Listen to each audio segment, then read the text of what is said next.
Hello. Hello there. Oh my god! I'm not on my channel. Where am I?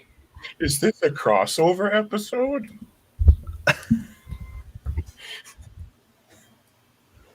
Oh, it's not even Monday. Come on. What am I doing? What am I doing online? We just lost Boot Disc. Who cares? Oh no! Who cares about him? Oh no! Rest in peace. He abandoned us to go sit on a beach somewhere. Yeah, well, I mean, honestly, I'd prefer to be on a how's beach it going? too. Oh, there you are again. There he is. Okay, good. It was in Munich yesterday. That's true. I'll probably be dropping out several times. I have to keep refreshing every time the Wi-Fi decides to shit itself. Fair enough. Great. I'm amazed you got Wi-Fi on the beach in the first place. The beach idea was canceled. No data out there at all that would connect. I had to come back to the hotel, and even this is having technical difficulties. Oh, you're on hotel Wi-Fi, the forbidden Wi-Fi. You know what? The connection here is incredibly fast. This is some of the fastest network connection I've ever had, but I think that they are doing quality of service and limiting streaming items, like watching YouTube doesn't seem to work. StreamYard doesn't seem to work. You can't pay, it's free Wi-Fi. You can't use it. But there are like some packages you have to buy to like have unlimited data or unlimited speed or something. Yeah, they only have free service here. Well, I mean, you can check your email at blinding speeds. Also, I'm on about a 4.5 second delay, so this should be fun. That should be good. Fantastic. Yeah. How's everyone doing tonight? To evening. Things are pretty good over here at Voidstar Lab. I've got the printer going to print some pieces for a heads-up display for tomorrow's episode. I finally caved to peer pressure, and we're building a wearable computer using a transparent OLED. And I thought you did that one yesterday. I mean, we did that. I mean, that was on Friday. We designed a lot of the 3D prints. Like we designed a lot of 3D models, and we started running pieces off. But now it's time to finish the job. It's very unlikely to completely nail a 3D printed design in the first shot. So, you know, even though we did finish designing the thing on Friday, I've done a couple iterations over the weekend.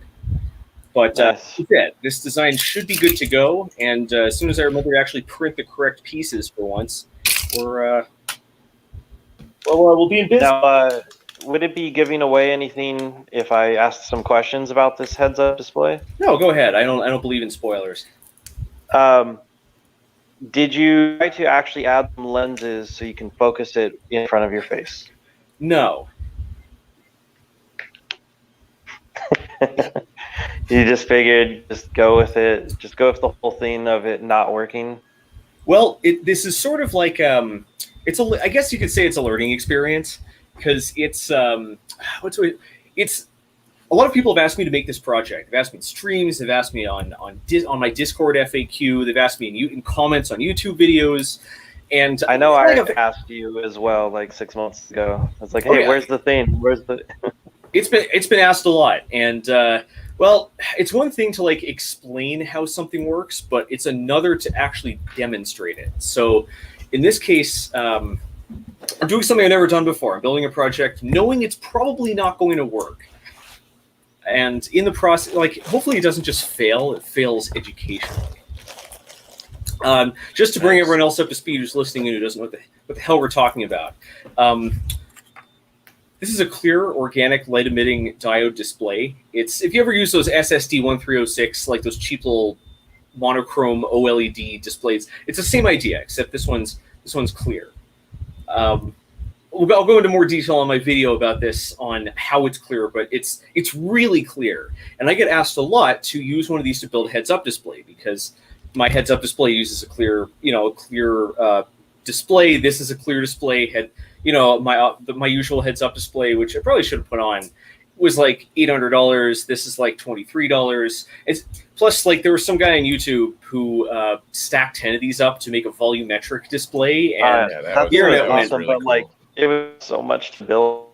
Internet went bananas over that one.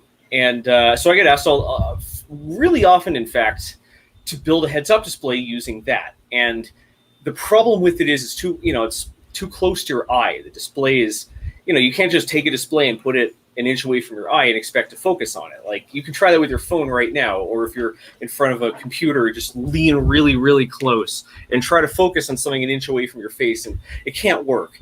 But I've had a very hard time explaining this to people, because the follow-up question is, all right, jackass, like, here you are wearing a display on your face, like QED, checkmate atheists. And I'm like, all right, but this has optics on it that basically they're optics that modify the light rays to make the display look further away and bigger so you can focus on it. And they say, all right, like, why are you having such a hard time with this, you friggin' moron? Take the optics and put it on the clear display. And then I'm like, okay, well, how do the optics tell the difference between the light coming off the display and the light passing through the display? It's going to make the display visible, but it's going to make everything behind it distorted. At that point, why even bother making it clear? And, well, I think it's better to just have a video to show people, because then I get paid to do that. Yeah, only thing I could see of using OLED would be that it's self-illuminating, so you don't have maybe you have a better contrast than with a backlit LCD, but it wouldn't really be transparent. You can't. You wouldn't really be looking through the OLED. You're really just looking through the projection of the OLED onto lenses. Right. Modern wearable displays actually do use OLEDs. They use tiny OLED micro displays because they're thinner and lighter because they don't need a backlight. Unlike like an LCD needs a backlight, DLP needs a source of illumination, but a tiny OLED panel is all in one. So you actually do see them pretty often. Problem with a clear one, right? You don't. So if you are using some optics, right, to sort of like reflect it into your eye and make it seem further away and all that, you don't like making the display clear is actually a bad thing, because that will allow light from behind you or from your side to leak in and fight with the video. So it's actually a strict downside to do that.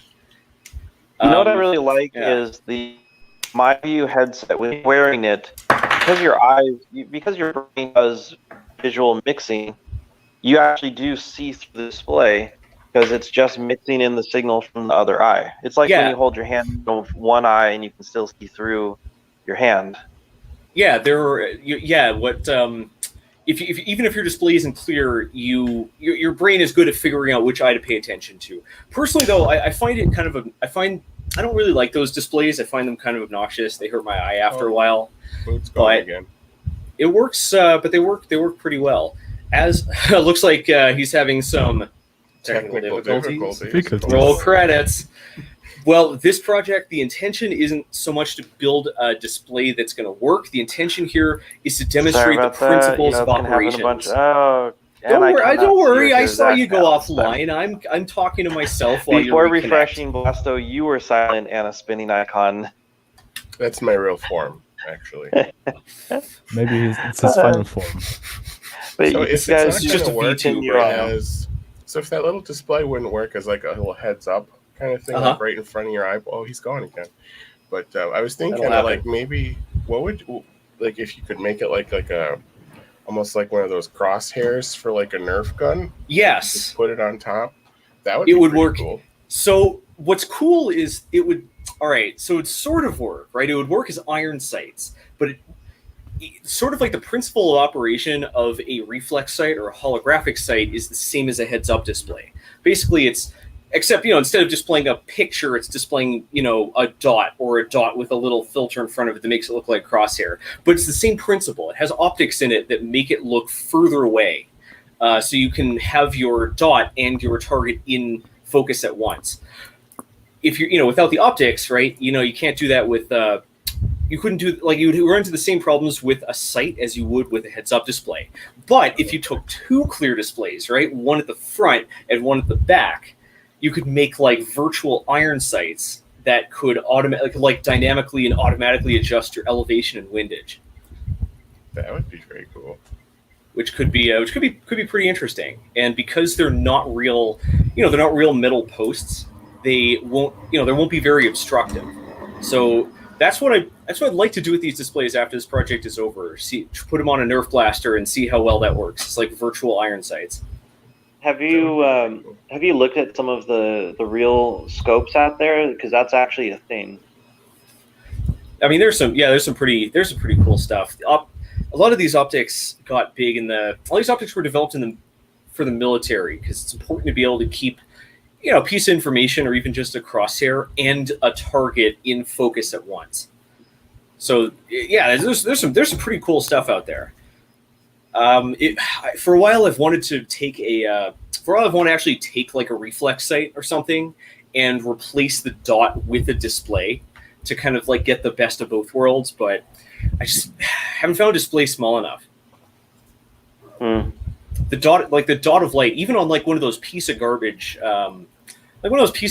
like reflex, like open frame reflex sights you get on like Amazon for your airsoft like gun. The red dot sights. Yeah, those are pieces of garbage with like the dot is like 3 MOA wide, but it's still like if you look at the actual projector on the device, the dot is smaller than any needle you'd have in a sewing kit.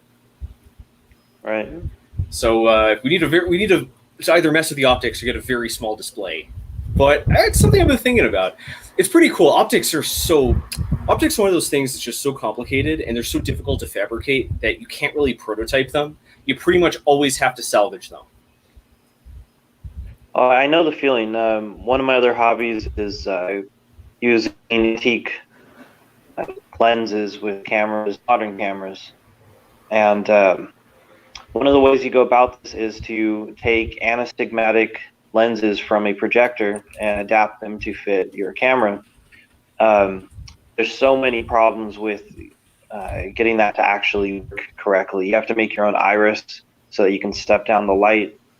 Sometimes the distance between the lenses and the sensor is too close and you can't actually make it fit the camera body. And if you try just taking the lenses apart and reorganizing them, you realize that you absolutely can't. You end up with just garbage because these lenses are made so precisely with exact paths in mind for the light to travel. You really can't just play with them. A lot of those old cameras are pretty cool. It could be tricky. But yeah, using old lenses with modern, especially if you're doing video, it's actually a good way to save a bunch of money because you don't need stuff like autofocus and optical stabilization when you're shooting video because you're almost always shooting from a tripod, and you're not relying on autofocus because it looks bad, right? So right. Are you familiar with the Magic Lantern camera lens? Familiar with the firmware for the Canon cameras. Right, that firmware name is based off. It's an old style of lens. They used to be this nice big brass housing, and you had aperture cards that you would slot in. Very few mechanical moving parts, so they're very easy to build. And the lens itself is also very easy. It's a very simple lens. The image comes in upside down, or backwards. So on a digital camera, it's not really a big deal because you can always just flip the image later. On film, you actually had to do a bit of work to reverse the image. But the point is, that's actually one that you can build very easily, pretty much with a magnifying glass and a tube. It's pretty interesting. I've wanted to, it's cool stuff. But man, when you start building like wearable devices, you suddenly go into hard mode. Like lead glass and plastic, I guess, is just so heavy. Oh. Anyways, basically, the long and short of it is this idea won't work. I know it's not going to work going into it, but it's something that people are going to keep asking me about forever, and it's a really good demonstration of how optics work and why wearable displays are so complex and expensive. And I think it's going to be pretty fun. I've wanted to use these parts too. One of the things that I think gets overlooked a lot is that even if you had a perfectly transparent display that you can see the image through, your eyes have to focus on different planes, and you would be able to see the image. You also are focused on a plane that is the same distance that it is being projected to look like in front of your face. It gets even worse too, because displays aren't foveated. Basically, you can't focus one part of the image. Basically, you can't focus one part of the image but not another. You have to focus either the entire picture or none. It's not really how our eyes work. You're not focused on everything in front of you, even at a fixed distance. You look at someone, you focus on their face. You might look down and you adjust your focus, and basically that makes it impossible, even with the best technology today, to read a heads-up display while also looking at something else. Basically, augmented reality is baloney. So even if the focus portion worked, then the last issue is the contrast. If the image being projected is brighter than the image around you, your eye is going to adjust, and you're not going to be able to see anything else. I mean, the human eye is a pretty high dynamic range, but yeah, you do have to match them to some degree. Here's a real one, especially if you're trying to do augmented reality. Here's the one that'll really cook your goose. Why is this screw slowly sliding across my desk? What the hell's going on here? The one that'll really ruin your day is that you can't display black. You need true level. Can't display any black. You don't, like, if you turn a pixel off, it doesn't become black, it becomes clear. So this makes it only impossible to block stuff with stuff lighter than it, and you can't really display any dark colors. You can only display less vibrant colors. Yeah, heads-up displays give you all kinds of problems. Yeah, there are also specific issues like how difficult it is to read text. That sounds like a similar issue to when Microsoft did the face recognition and had trouble picking up people depending on the contrast of their skin. Yeah, I mean, it all comes down, like, it's really hard to make any optical device behave properly in all kinds of different circumstances, just because there are a lot of different ways a picture can, a lot of different ways an image can be, well, a lot of circumstances, I guess is a good way of saying it. We haven't heard too much from Blasto and Player 2. What are you folks up to? First, just want to say hi to Lydia. She just popped in. Yep. Oh, hey. Lydia just it's Lydia. I thought. So, hey, guys. I thought Bootis just got his video working. I've got some bandwidth issues here. So if 2 people could drop out of video to cut down on the bandwidth coming to me, I think this might work, because Lydia is now the spinning. He is now the spinning icon. All right, yeah. Player 2 will talk. Well, I suppose I'll just turn my camera off. So, what I'm cooking up today is setting up another thing to control my LEDs. I have a Vimos D1 Mini, and I have an RGB strip, WS2818B or something. Whoever created this name, yeah, and I still have to solder some pins because they fucking broke off. Pins will do that. Yeah, I mean, it's just some flimsy cable connections. So no wonder they broke off. Pets love ripping off LED tape.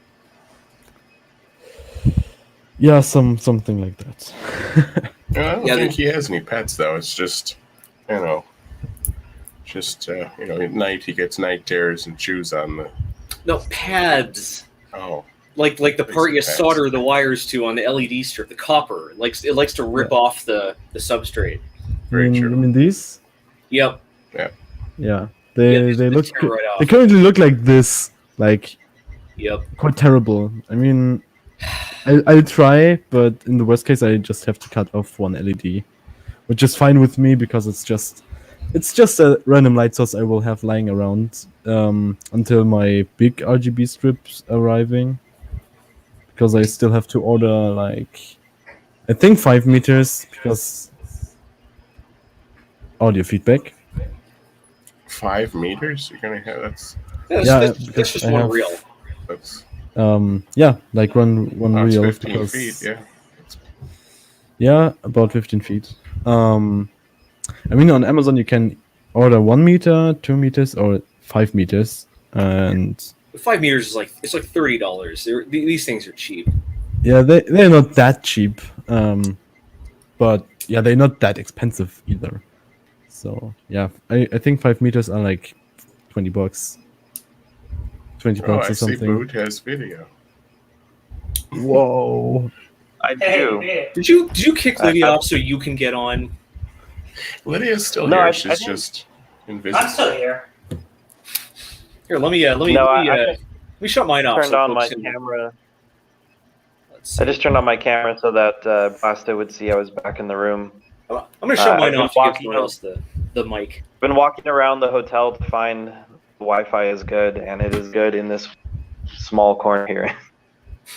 Are you standing directly under an antenna? I mean, I probably am. I can't see it, but somewhere up there.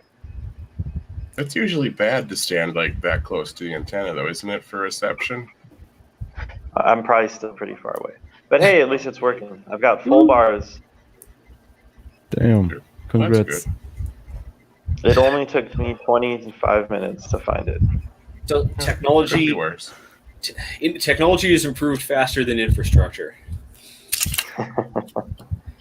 Like, you know, however they set up the Wi-Fi on this place, it is kind of impressive because as soon as you leave the hotel, like step 2 feet out onto the balcony, the connection is gone. Like they have it strategically placed so you cannot use the free Wi-Fi anywhere else.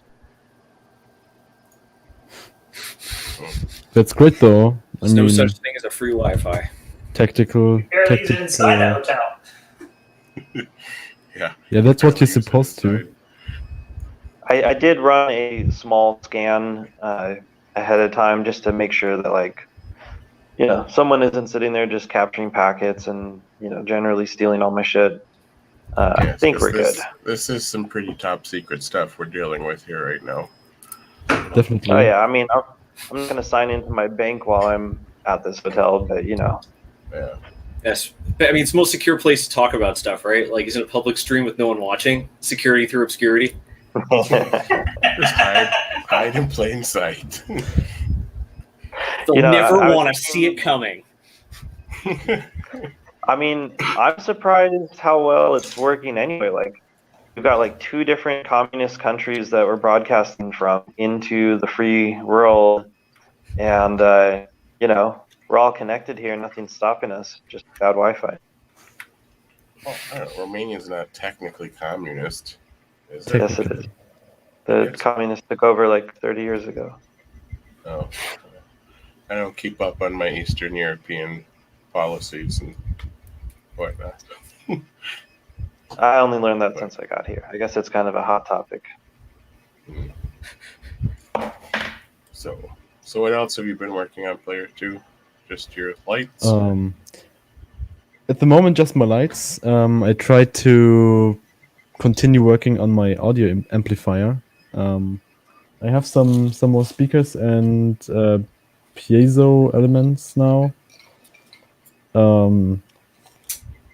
And I got a new audio amplifier board module, whatever.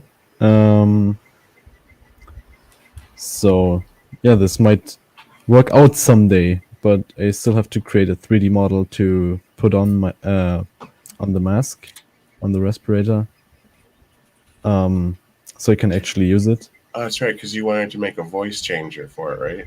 Or an amplifier for your mask? No, I just wanted to have an amplifier. Oh, okay. So I can use a microphone that's has contact with my mask to pick up my voice. You could use one of those throat microphones. That would be pretty cool.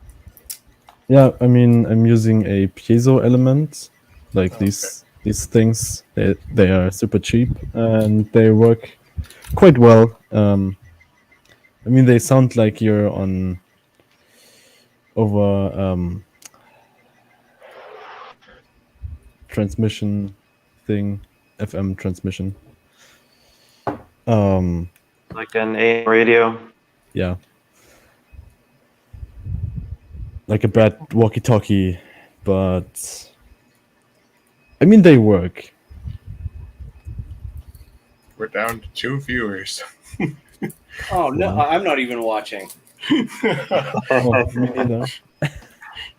That's yeah, that's okay. They'll watch it later. We get more views after these air. Man, I can show you guys what I've been working on. I've been actually pretty busy working on. Yeah, I've got a pretty good signal. I've got a pretty good signal now. If everyone wants to come back on video, let's see if it kills my stream. Die stream. Oh, it's good. Lydia, are you jumping in too? Oh, you're jinxing it. You're jinxing it. You got to use reverse psychology on technology. If it thinks you're happy, it'll do the opposite. The lights work. I can't hear Lydia talk at all. Is she on? I don't hear her talking. No, she has her camera off and she's muted right now. So.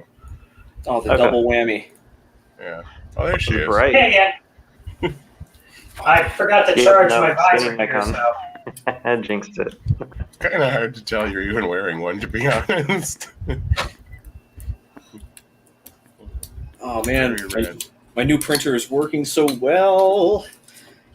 So now that you have multiple heads on your printer, do you have a favorite print head, like a adult has a favorite burner on a stove?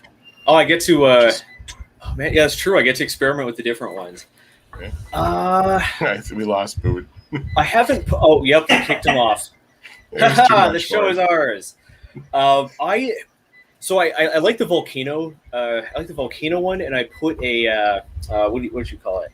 A nickel-plated copper block on it. So I should be able to, and a PT100 thermistor. Basically, a lot of fancy stuff to make it be able to print at super high temperatures.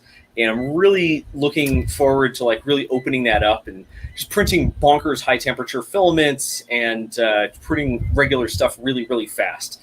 So I think that one's up there, but I know that I imagine that when it fails, it really fails because the nozzle is so long, I guess, like the filament path is very, very long. So when this thing clogs, it is going to completely explode. Yeah, I've got a volcano on my printer. It's not the Hemera, it's just the regular Titan Aero. And I use a volcano hot end with the copper nozzle and everything. You gotta be careful with those copper nozzles because copper is way softer than brass and it'll just snap right the hell off if you're tightening it too much. And that is a pain in the ass. I'm using a steel nozzle because of that. Because I broke one nozzle off. I was that's not tight enough and oops, nozzle broke and stuck in the hot end. In the heater block, and I had to replace the whole block. I replaced the whole hot end because it's almost cheaper to replace the whole thing on the Ender 3 because the whole thing is like $30 or something. Jeez. I mean, at that point, you might as well upgrade it, right? Yeah. I didn't, but yeah. The volcano is pretty great. You can go pretty fast. But sadly, I can't go that fast because I don't have Core XY on my printer. It's just a regular old CR10. So with a, giant print head like that, I would get some pretty good wobbles going on if I went too fast to take advantage of the volcano. But that's the next thing I got to do with this thing is mess around with the acceleration control because the E3 tool changer, which maybe I can get in frame if I turn a little bit. Yeah, there we go.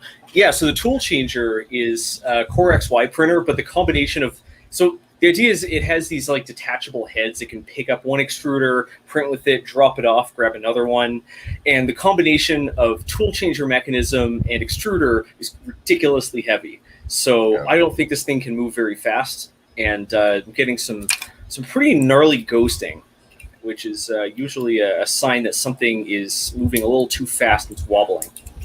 Yeah. I think we're ruining Boot Disk's day here. Yeah, he keeps popping in and out, so I think we're probably going to have to go back down to no! 1 or 2 people on camera at once. Probably me. I'm probably causing a lot of bandwidth. I don't know. You're pretty low resolution right now. Yep. Damn it, Lydia, your entropy is too high. I'm going to share my screen, so I am actually going to put me in solo layout. This is now the Blasto stream. So I'm going to have to sign off here. The bar's just let out and the Wi-Fi is now dying. I think everyone just got back. Oh, well, that sucks. Well, So I'm dropping out after like 10 seconds, 20 seconds. Well, it might work better now that it's just the Blasto show. So, just me on screen. It might be better for you. Well, the next time it drops out, I'm just gonna go because it seems to be disrupting the stream. Well, you have an excellent vacation. Yeah, we'll see you later, time bro. off, man. And enjoy the rest of the stream. And for everyone watching in the future, enjoy. Alrighty, Boot. We'll see you later. Enjoy your evening or night. Whatever time it is in Romania. Don't let the vampires Is bite. it the same? Is it the same time zone as me? It's almost 1 a.m. here. So this is what can you see what I'm working? Yeah, you can. Okay, good. A little cyber deck action. Yeah. Beautiful. Some hot deck pics. Deck picks. Yeah. Deck picks. Yes. So this is kind of what I've been working on for like the last I don't know, couple days now. I'm pretty happy with where it is. I still have more work to do on the screen. This is just like a little placeholder for now. But everything is going to go inside. I got the batteries, the power, the PSU here, the Pi. I have more room for activities over here. So Room for snacks. yeah. Well, you know me. Every deck has to have snack storage. So. That's right. But I'm going to have a panel of ports in this little side hole over here. And, yeah, that's pretty much all there is to it, I guess. I love the aluminum extrusions on the sides for more stability. Yep. I got aluminum extrusions on the back here, too. You could add some other handles, like if one's not enough. Well, I actually have these holes here on the end here are for one of those. I don't know if there's like a specific name for them or not, but those handles that are just like that curved, like these wire, like aluminum, like you see on like a server or something, or like on like these rack handles. I don't know. I think they're called rack handles. I don't know. I'd call them. Do you have one? Put it up. I know what you're talking about. I actually have one sitting around somewhere. Oh, but yeah, so that's the kind of thing that I'm going to put there. Home Depot actually has one that's like meant for cabinets. So, yeah. Hey, as long as it's not in another Pelican. Jeez. F in chat for back 7.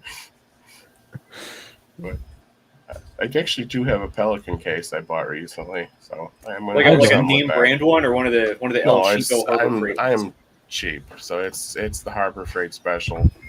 The real Pelican cases are expensive. So expensive. It costs like $7, so it's El Cheapoville. The Harbor Freight ones are really cheap. I still have to order some aluminum extrusions for my deck because I'm still trying to imagine how I'm building my deck, and I want to start off with the keyboard. I gotta put some thought into my next one too. Yeah. I'm trying to get this one done in time for Maker Faire Milwaukee. It's on September 20 something. It's either like 22nd or 25. Ooh, shiny LEDs. Yes. But the micro USB is gone. Haha. But my micro USB cable is too short. In chat though, so I mean, we can't talk about him too much, you know. What's he gonna do? He's in Romania. Very true. Yeah, Lydia can come back on. We don't have to. Hey. Have only, you know.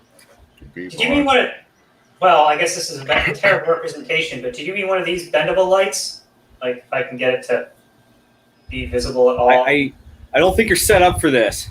I'm not set up for showing anything off right now. That's not helping. Not really sure what's going on there. I mean, you have a funky setup though, like with all the colors. You look like John. Look at the VR from Johnny Mnemonic. I can crash your board from here, man. No way! I'm on a Synologic 7. Hey, I got 40 gigs in here. 40. And look how back then that was like an unfathomably massive amount of memory.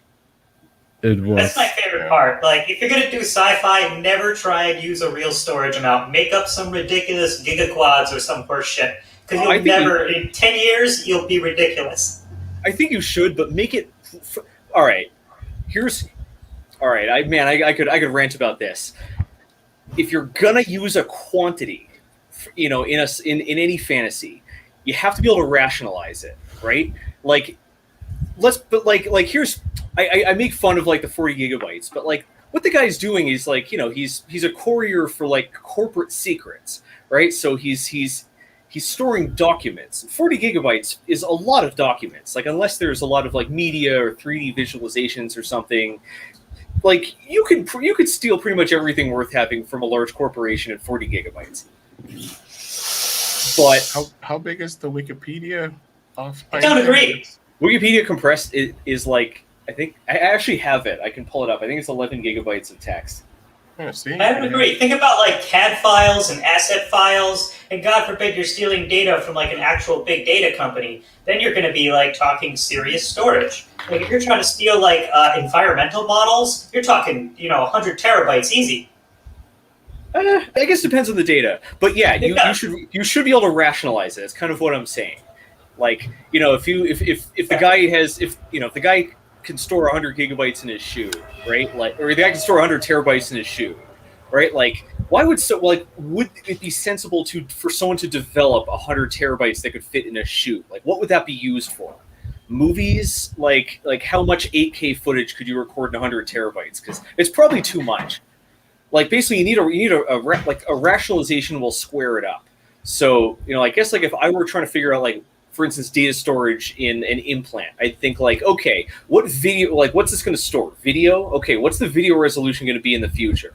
Maybe it's like 360 degrees of 4K, like, a 360 degree sphere of 4K, and just take it from there. From there, figure out, okay, it's going to be 60 frames a second, like do the math. And if this thing's going to be sold to professionals, you probably want like 5 or 6 times that. And just, it's not about accuracy, it's about verisimilitude. You got to make the story eternally consistent. You don't just throw numbers around to make it sound big and futuristic. But if you're gonna, don't use a real number, because it will never work out. I like the grounding in reality, because I don't know, like I just like not to be an argumentative douche. I'm just like, I like the idea of hearing like, yeah, this thing stores 250 petabytes. And you're going, 250 petabytes, what the hell? Who would need that? And then, maybe later in the series, right? Like you hear, maybe like later in the series, right? Someone says, oh, I got to get like a new VR operating system. I can't download this because it's too, I can't download this thing. It's 100 petabytes. I got to go to the store and get a disc. Like that makes it more internally consistent. Like it makes it more realistic. I totally agree with you on that point. When it's like it's a consistent part of the story, it makes tons of sense, and then it works. It can be whatever number it needs to be. But if something's not an important part of the story, it shouldn't be in your story. That's also true. But Lazy Right, they always just throw out some. There is. Look, I know I'm in the wrong neighborhood to say stuff like this, but I think when it comes to sci-fi, when it comes to the phi elements of, when it comes to the phi elements of sci-fi, William Gibson was pretty sloppy. Yeah, very true. He very much wrote the sci-fi parts in a set dressing. Like I keep remembering back to like Next Generation when they were talking about nano machines, and Wesley was like, "Oh, each machine can hold gigabytes of storage," and No, no, they don't have gigabytes of. They don't have giga numbers of molecules. What's the point of it being a nanomachine? But it's just like, yeah. Right, but like clearly, like it didn't like it's just same idea with Star Trek, right? Like the technology is not the point. It's just props, right? Like they could have solved, like if they really wanted to, they could have solved that by saying, oh, it stores data in subspace, right? So it doesn't take up mass in this universe. And it just the nanomachines just talk to it. But like they didn't need that level of detail. I also don't think they expect the show to run so long. Yeah. Oh, they never expected that show to last. Yeah, it's like what, almost 60 years ago now. So it's through a lot of like reboots and whatnot. Yeah. I think that's oh man, I'd love to say like that's a show that I think they could bring back and it would do really well because like it was one of the first sort of was one of the first shows in primetime TV with a long running plot, like just straight up like a lot of episodic videos back, a lot of episodic shows back then. But man, I think it'd just be too beholden to the old school, like to the trappings of Star Trek. Like I think it's an interesting idea. I don't know. Basically, what I'm saying is they got to bring back Firefly. But you know they brought back Star Trek with like 2 new Star Treks that were terrible. So I know they were. I know. Picard, I had such good high hopes for, and it was just like I really want to like you, but nothing's happening here. Well, one of them was a prequel, and it was kind of doomed before it started. Yeah. Like Star Trek, the whole. I don't know. I feel like for the Star Trek formula to work, they need to have creative freedom, right? They have to have the ability to just hand wave stuff around. And if it's a prequel, it all has to be consistent with the story that follows it. So Star Trek has never cared about being consistent. That's that completely true. has never been a problem for them. Right, except when they did Enterprise, because for the first time, this was a history of like this was supposed to be like a history of Star Trek. Right, like the whole premise of it is like this is stuff that happened back in the day that kind of like laid the foundations. I don't know. Keep going backwards too. Stop making prequels. Make something in the future. I want to see wow. what were the wars that predated like the Earth, like whatever, the Unity government or whatever. Like they mention these wars every once in a while. I want to see that. I want to see wars. I want to see wars that were so bad that the eugenics wars. I want to see what wars were so bad that they convinced humanity to actually like unite, because that would have to be really something. I don't that think it was actually would be a good episode, like a good thing for them to do in the series. That would be consistent with everything has to be dark and gritty now, because everything has to be dark and gritty now. Yeah, it's before Star Trek. It's before it became the Star Trek universe, right? Yeah. Like it's before the end of scarcity and all that. Like I think that'd be pretty. I think it'd be pretty interesting. Like in Deep Space Nine when they had when they would do like the episodes like pre First Contact, like when they would have like Cisco back in time, or those episodes would be good, or because they had him in like the ghettos or whatever of the future, like post-war. I think that kind of stuff would be pretty good, or even when he was like just that comic writer or whatever. Like that was just pretty that good. alone That would be a cool show. I'd That's watch a great that. episode. I think it would. I think it would make for. I think it'd be easier to write too, because Star Trek doesn't really go in too deep about the past. They never really like talk too deep about events that happened before like First Contact. So who knows? Whatever. All I'm gonna say. All I'm gonna say on this topic past this point is Voyager is good. Agreed. Yeah, even the first season. Oof. Oof. I think it's cool. I think it's a cool To be concept. fair, all Star Trek's first seasons are bad. Except for the original series. The rest of them, every first season is bad. The original series is aged like a tub of yogurt. It's just so uncomfortable to watch now. It's like don't accuse you don't have to accuse me of being like a social justice warrior. Just watch it. It's really grody. Oh, I have to MST3K it because it's hilarious. You just make fun of it the whole time. It's like super sexist the whole way through. It's horrible. The Office is really super sexist. That's the same goes with The Office. Yeah. Like Michael Scott's being so racist. Holy shit. But they did that. But that was part of the script. That was like they did that on purpose. They were being sincere in the original series. They meant it. They were actually being progressive back then, and it's still shitty by today's standards. I think how the boardroom conversation for this went is Gene Roddenberry says, all right, listen here. This is going to be the greatest show ever created. Going to make you tons of money. Communism in space. And they're like, we are not making communism in space. And he's like, okay, but what if all the women are wearing skin tight costumes with mini skirts? They're like, communism in space. Some of the old Star Trek books, if you ever have a chance to read the really old ones, those are even far more beyond sexist than even the TV show was. In one of the ones that I read, Picard was just groping, literally, they just talked about him groping Yeoman, whatever her name's ass for whatever reason. They just spent a paragraph just talking about how her butt felt. Wow. Oh, there's also a something fleshing out the canon. Yeah. Fleshing out the canon. There's a funny parody series called Deep Space 69. No. It's on YouTube. It's like a cartoonish series. I mean, it's obviously not for kids. I watched it as a kid, with 13 years old. I think it was pretty funny. And they have 5 seasons of this, and it's on YouTube. It's 5 seasons of funny cartoon, funny sci-fi cartoon shit.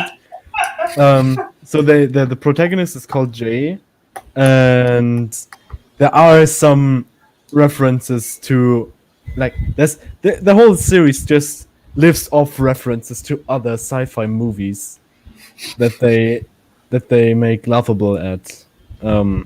At least, I mean, even with the title, it's not Deep Space 9, but Deep Space 69. I mean, because that's the sex number. The sex. Yeah, right. Oh yeah. I mean, they even pulled it with this one. I've seen this. Oh man. Yeah, this is so funny. I love it. I mean, it's on YouTube. It's on the channel of Mondo Media. Also, I mean, Mondo Media had the Happy Tree Friends stuff back then. If you remember that. It's I'm gone for a minute. There was that golden age of when video cameras were crappy, so cartoon fiction was what you watched online instead of non-fiction. Why the hell do I have 55 comments on YouTube? What did I do? You showed up here. And you talked about Star Trek, which we guarantees, no matter what side you take, somebody hates you for your opinion. Oh, 100%. There's no winning with Star Trek. There are no shows out there where people are more wrong about than Star Trek.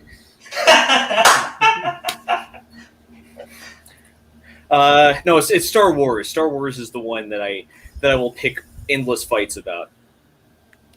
Hand shot first. You can't retcon a movie. You can't just read. You can't just Control Z a movie. That's just me. He just retconned his entire career. I know.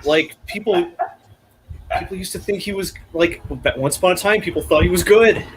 And he was good. To be fair, he made some brilliant film work in his early career. And then he lost his mind. I don't know what happened. I'm going to go with bath salts. And then now he's nuts. Almost smoked DMT with Jim Carrey. I'm pretty sure George Lucas banned my first Twitter account. I asked him, I tweeted him once, like, what kind of porn does Yoda like? And he just banned it. That's a bad. Green midget porn. That was a long time ago. That was like my first YouTube account, or not YouTube, but Twitter. So yeah, Ted Cruz banned my current Twitter account. I feel like that's not very hard. Okay. Well, I asked him what he was going to do about the mud crab problem in Cyrodiil, like repeatedly. Yeah. Anyway. I once saw a mud crab the size of a dinner plate. Or wait, what is it? The size of a dog? But anyway, back to maker stuff. Oh yeah, we are supposed to be making stuff, huh? Oh right. So I'm going to make a cyber deck at some point in the future. Like maybe you can get some thoughts on it. The whole yeah. Or should we talk about things we actually are making, or things that instead of things that we are thinking of making? Because ideas are worthless. Well, I don't know, but Mowgli FPV says that he's in Fusion now, but he needs the features they took out. See if you can find yourself a .edu email address. Yeah, you gotta get an education. Yeah, because then you can get an education license, which is what I have, because I am no way in hell am I paying that kind of money for a program that runs like a, dead horse on my computer. Yes, anyway. Depend on a megacorp. Good idea. Yes. So yeah, I'm sure there are websites where you can get free .edu emails. Just I don't know, just an idea. Throwing that out there. It's probably something like 10-minute mail, but with EDU mails. You might be able to get, if you went to college, you might be able to get someone in the IT department to reactivate your account for a day. Yeah, that's a good idea too. But they took idea. But yeah, the educational one doesn't have a lot of the restrictions. Yeah, I mean, it's not terribly expensive, but still, like, I feel very uncomfortable paying a subscription fee for software. Yeah, well, especially such an expensive subscription too. Isn't it like $300 or something, like a month or whatever? I think if you're, I think that's like for one of the more expensive plans. I think if you're not using the simulation, basically if you're not using the simulation features or the like a lot of the special purpose stuff like sheet metal features and whatnot, I think it's less expensive. But it's not a cheap piece of software, and it is a subscription, so you're not even buying it. Yeah. I don't like that. I got a subscription to Premiere Pro, but that's only because I'm still on the fence about whether to keep using Premiere to switch to DaVinci. DaVinci Resolve's real good. It's pretty good. It's a really weird workflow. Yeah, it's something to get used to. It's got a weird workflow that I don't like it very much. But yeah, if you're working on a team, or if you do a lot of color correction, it's hands down better than Premiere. I think it's a toss up if you're using it for like general purpose editing. For us, the color correction stuff is huge because we get a lot of low light footage, and I can't get into a lot more detail than that because I don't do any of the actual video editing, so I don't know much else about it beyond that, other than the conversations I have with our guy who does it. Fair enough. Yeah, it can be tricky. I shoot in RAW, so there's always some amount of color work to be done. Oh my god, I need new lookup tables. So when you shoot in RAW, basically it's not intended for humans to look at. It's sort of, when you shoot in RAW, photos or video, it's just saving the data coming off the sensor, right? It's not processing it in any way. It just saves it straight from the sensor onto your hard drive. And that means when you look at it, it looks very drab and desaturated because most of the data that it collects is about luminance, about how bright it is. So you have to use a lookup table to convert the RAW from, what the camera sees to what you can see. And so I spent a bunch of money on some lookup tables that were very high quality and were good for the types of projects I shoot. And I updated the camera. It's using a different color science now, and lookup tables don't work anymore. So I don't know how, like, there are so many gotchas when you're doing video. Like there are so many, like there's so many random things that you have to think about. You screw them up. Like, oh, you think your scene is well lit? Well, you use lights that are CRI 95 instead of CRI 99, so your stuff's gonna be washed out now. Screw you. Who thinks you should host the show? Sorry.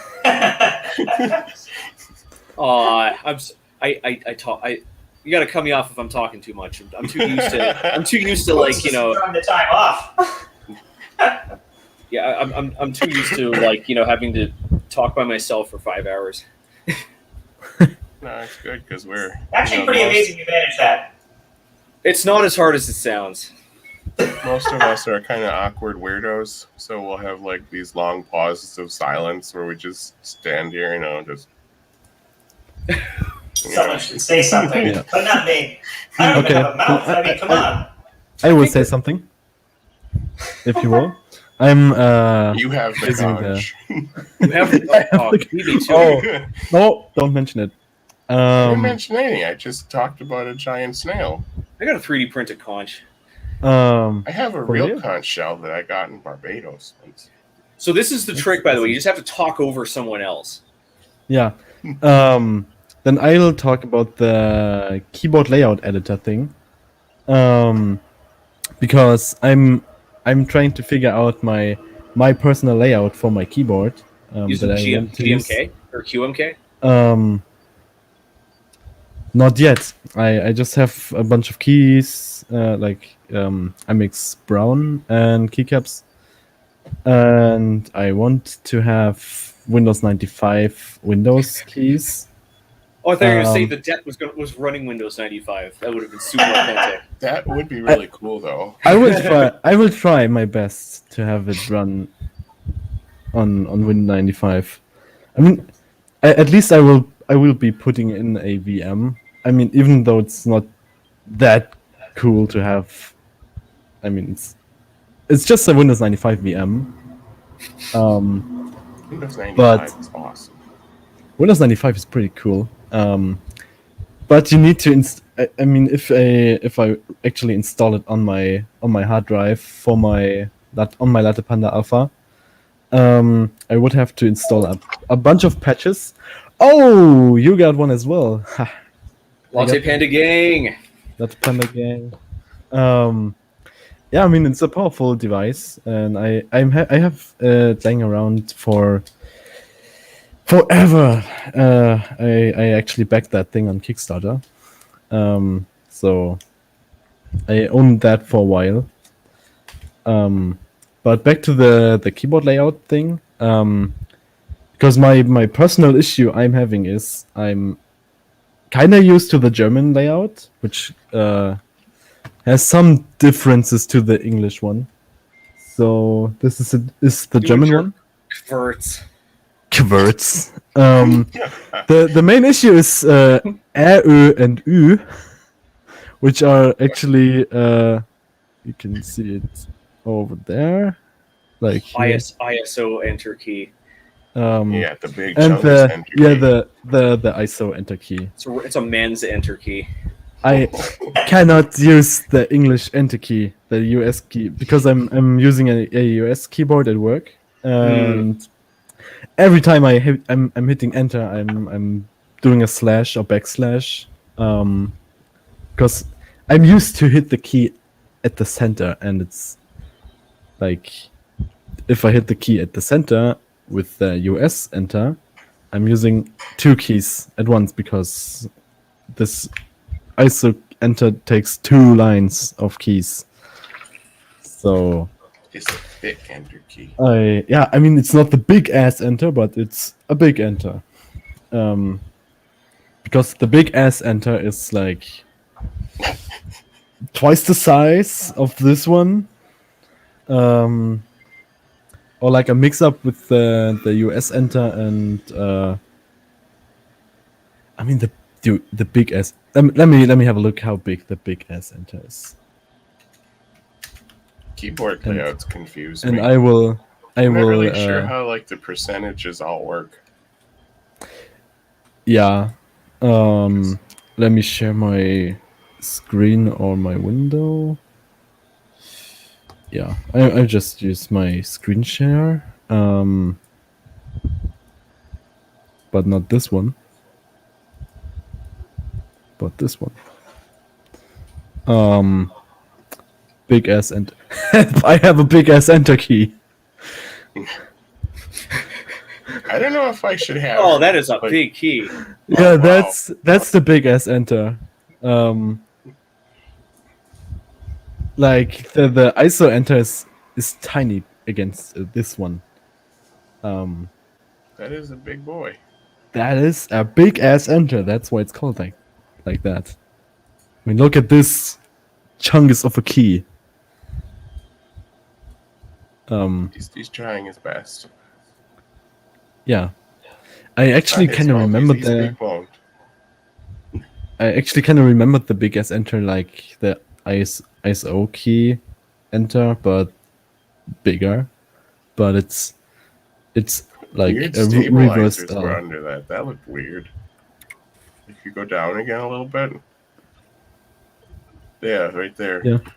They had like 2 different sets of stabilizers. I mean, look at this. Yeah, I guess. This dude has stabilizers and 2 switches for this key. Oh. Double whammy. Double whammy, indeed.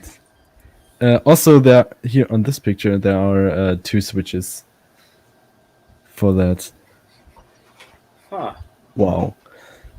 The big ass enter is another level. I want the ISO enter because I'm used to it, but I want to have some keys.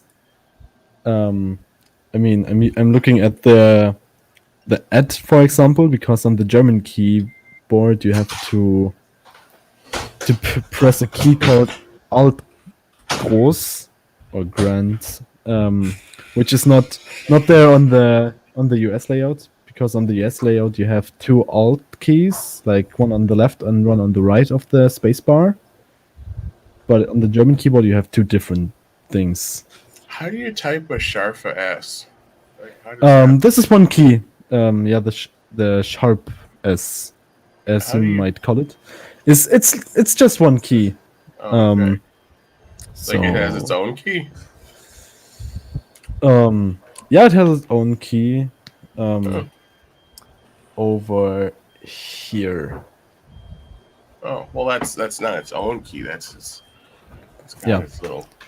Yeah. It has its own key, but now that I'm using a US keyboard at work, I'm kind of used to having the add.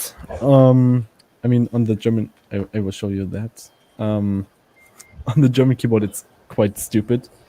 You have the add over there on the Q, and then you have to press the Alt Groß, Grand, whatever, and then hit the Q key and type in an add. And I really hate that, because on the, I mean, you press Shift all the time because you have uppercase letters. And that's actually kind of like the old Apple keyboards. They used to have the closed Apple and the full Apple on either side of the space bar. Okay. 2 different. Interesting. Yeah, but I kind of dislike this because usually I'm just like pressing the Shift key with my pinky. To be fancy or just? No, just because it's because the pinkies just. They are to press the Shift key. Boot says we need an enter key and a semi-enter. Have it pop up with a message asking, "Are you sure? Are you sure you want to enter?" Yar. So Lydia, what have you been up to? Working on the farm stuff and. Yep, I built like an entire fleet of ESP8266 power devices. That don't know if there's a point to showing you. I have one of them here, which you can't see anyway, but that's for the best, sort of. Yes. Ah, yes, that rectangle. Mm-hmm. Yes, the rectangle and the wires. There you go. It's amazing. But I've been building an absolute fleet of them. I absolutely love ESP8266s. They're fantastic. I'm powering just about anything with them now. What are you all building with them? LEDs or Just control devices for everything. okay. Pump controls, LED controllers for controlling lights, pH and EC sensors, just all kinds of crap. Anything that I need, I'm just plugging into an ESP. Even just plugging some devices that have like hardline controls into an ESP with a relay so I can on-off them. I'm actually starting to get concerned with the number of devices I have on my wireless network over there. It's starting to get to be a lot. Maybe I should think about planning a little better. Just gonna have the whole farm automated and then just sit back and watch the money roll in. That's the idea. I don't want to really have to do anything. Fair. Actually, one of the interesting things is I'm ending up with a lot of this this electrical conduit, which you can't see, but it's just straight up, aluminum pipe electrical conduit. I think this is aluminum. Maybe it's steel. Whatever electrical conduit it's made of. I've got some right here. What? I've got some right here. Oh, yeah? Yep. Right where I'm pointing, right here. In the back. Oh, nice. Oh, I see. Yep. I suddenly have a whole bunch of scraps of this. So I've been playing around with designing a little connector. This is just a sizing test. It's just a circle. There's nothing to see here anyway. But just so I can make a nice little connector that I can 3D print so I can connect these together in various ways. Since I have all these scraps, I'm going to make a frame for something. I don't know what. Probably some kind of deck. Just put together a quick frame, throw whatever electronics I have sitting around into it, mount a screen on it, make it do, I don't know, something. Yeah, I have all this conduit and a box of printed parts on my shelf here because I was going to build a mostly printed CNC machine. So that's something you could do if you have a lot of conduit. And just out of conduit, huh? Yeah, it's conduit and a bunch of printed parts, and then you get a DeWalt spindle and just runs off of like Gerbil on it. You could probably run a Gerbil off of the ESP even. So that's cool. I definitely want to build a CNC machine at some point, but I just have extremely limited time with a business and a full-time job. Yeah, that's understandable. But trying to make it work. At least in my spare time, I get to build stuff for the business. That's fun. So Zach, when building are you all the lighting CNC control units was super satisfying. I took the rheostat off the faceplate and catted up a little clip so that would pop into the hole where the rheostat was, and then the box with the ESP and everything, wires went through the hole in the middle of the clip, clipped it right into where the faceplate was, and screwed it back on. And now all of those went from stupid lights with rheostats, which are like, what are you gonna do? Walk in there and turn on every light by hand? It's stupid. Like a caveman. Exactly. Kind of primitive am I? You have to turn your lights on. Oh, wow. Crap. Your hands? I uploaded the shelf firmware to the lights to the glowing lights, and I uploaded the lights firmware to the shelf. Crap. Oh. It was interesting to watch that weird stream of facial expressions though that you had going on there though for a minute. Don't judge me. Crap. Which is which? I don't know. Which is which? It's going to turn my light off. Oh no, I mixed them up. I like that nobody can see my facial expressions. All right. Oh wait. Oh crap. Now they're both going to have IP address ending in 106. Oh, they're going to have the same IP address. Uh-oh. Oh crap. Oh no. All right. Let me see if I can quickly knock this one off its lease. Speaking of IP addresses, today I tried to log into Octoprint and I have it like saved as like a like a little shortcut in Safari. I clicked on it and it went to my actual my regular paper laser printer. I had this printer now for like 15 years and I just discovered today that it had a web interface. Wow. I had no idea. Oh, this is cool. This is not Octoprint, but this is pretty cool. Where you can see the status of the ink? Yeah, I'm very low on toner. I just refuse to buy any until it's like printing nothing. But I only have you can like see like apparently it keeps track of how many pages it's printed its whole lifetime, which I thought was pretty cool. I didn't know it did that. So how much did you print in its lifetime? Oh, I can actually load it up quick. Let me check. Let's see here. Octoprint. Okay. Well, I have to open Octoprint as well because I just destroyed a print because I've been printing another one of these. 340 pages. 8,000 over 8,000. Damn. Yeah, I've been printing another one. I've been printing another one of these. That's nice. Yeah, it's like it's from Witcher. You can hardly tell that that's like FDM. It looks almost like you did a resin on that.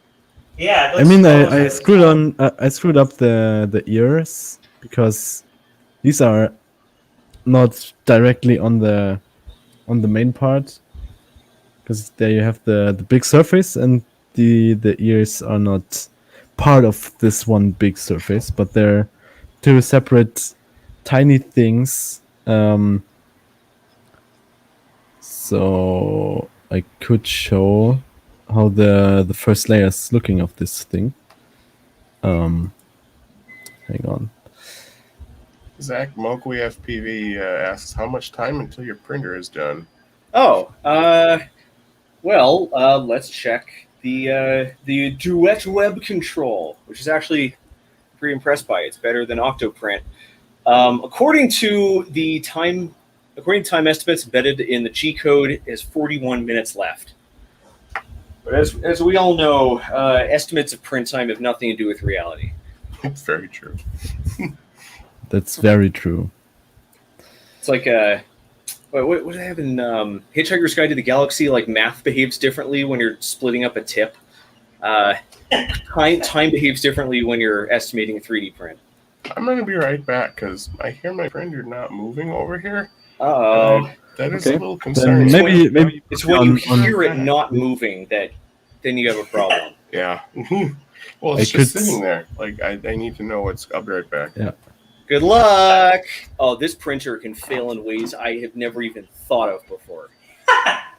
I've actually been pretty impressed with the time estimates on the Prusa slicer when using a Prusa device. They come out stupid accurate. Like Octoprint will be like 3 hours, and the Prusa thing will be like 2 hours and 37 minutes, and it comes out like exactly. I'm like, really?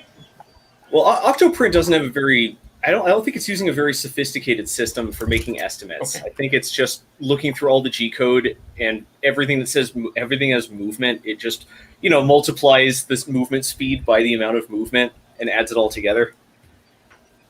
But I think Prusa does something more sophisticated, which should also work the same on this printer because this is using I sliced with Super Slicer, which is sort of the open. It's a fork of Prusa Slicer with even more features I don't understand. Isn't Prusa Slicer a fork of that Slick 3R or whatever it is? Yeah, but it's they're at this point, except for some of the behind the scenes stuff, they're very different now. Like the slicing engine is basically the same, but everything else has been completely rebuilt. It's pretty neat. Okay, so this thing should now be off. Yeah. Okay. Good. Over here with Kira, just like a troll.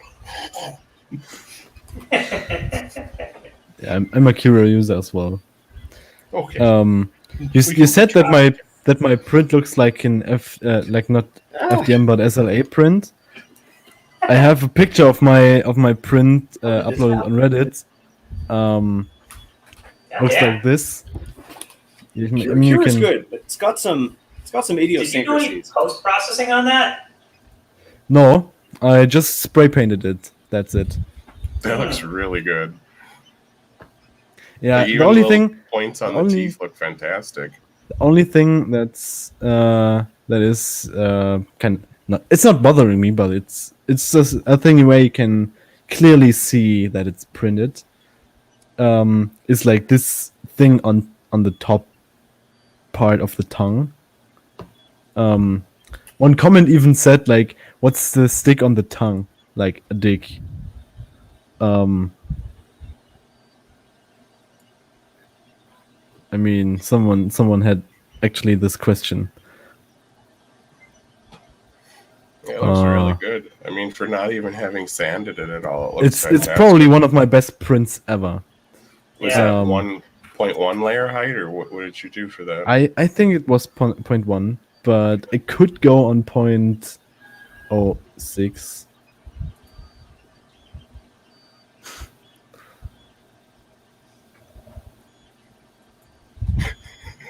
I like how you zoomed in on him counting.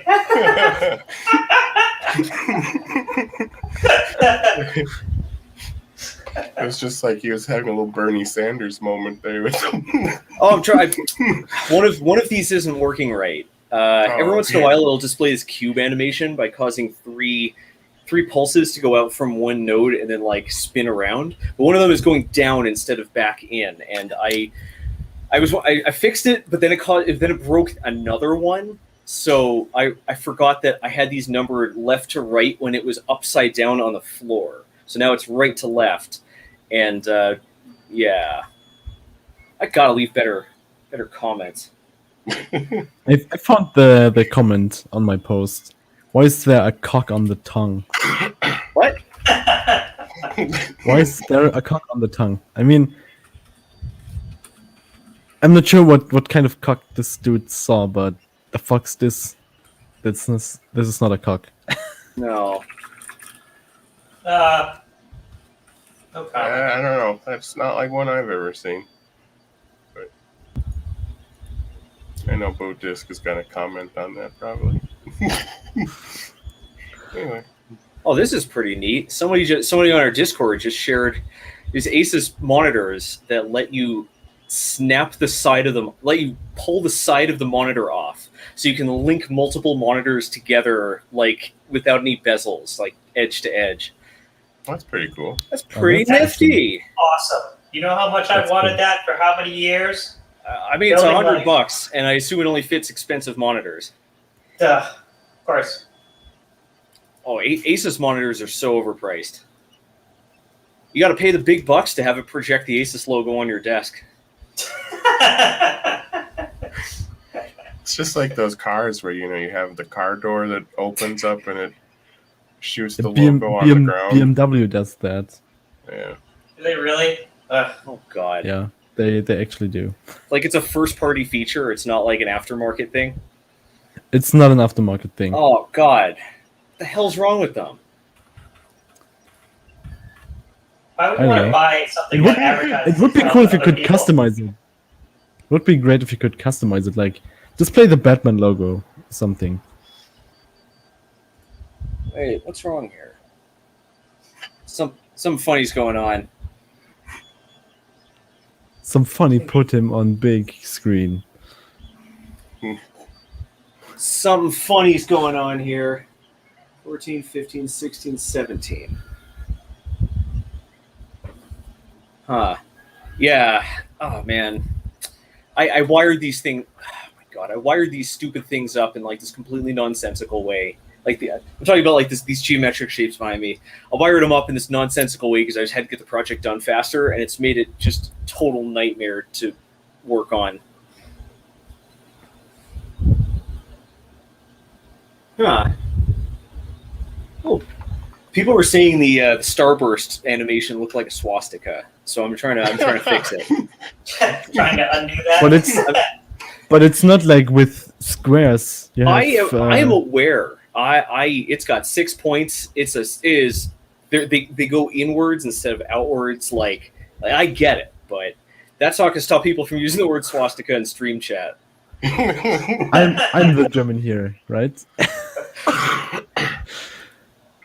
My interim solution was to only make it like rotate the other direction, but people. Hey, Ralph. Then people are like, "That's a mirrored swastika." Damn it! Now it's even worse. I'm so confused. I have no idea why this is But going. it's only got 3 little arms. It doesn't have 4. Oh no, this is separate animation. This is the one that's this is the one that's behaving wrong. Oh man, what a pain in the ass. What do they say? To err is human, but to truly mess up, you need a computer. I think this is supposed to be 24. I don't know why, but my print head just stops moving every now and then and just sits there. I wonder if that's something like new in Cura. Are you using Octoprint? Yeah. It could be that your Raspberry Pi is being like something's slowing it down and it can't send G-code fast enough. Because the I don't have the web interface or anything open. Could be a low level issue. Maybe your Pi's having the undervoltage issue, just like mine did. It's powered, my Pi right just off the printer, so my printer just stopped like printing mid-print. I mean, the print just started, but the head was like, "I'm gonna take a nap now." And hey, Valorum.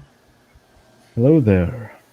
I'll be right back. I want to take one more look at this because I don't. Yeah. Oh, I see the problem. I'll be right back. Can you make them all glow at the same time? Oh, crap in a hat. I could, but I'm not like. I could, but I'm not sure the. I'm not sure. I'm not sure the wires and stuff can hold. I don't think the system can handle that much current. The power supply can't. So if I turn them all on, it would just brown out because the power supply isn't. Power supply is not strong enough. Should be here. All right, I changed the wrong node. The power supply is only 5 amps, and each pixel, like we can run the numbers if you're really curious. But yeah, each pixel can take up to I think 60 milliamps, 80 milliamps, something in the neighborhood. Basically, if we turn everything on, it's going to draw like 8 amps or something, and the power supply can't handle it. So no, I could turn everything on to be like one color, like red, green, or blue, or could do. Yeah, that's what I'm talking about. Then you can see if all of them work. Oh, I know all this just work. It's the logical how they're.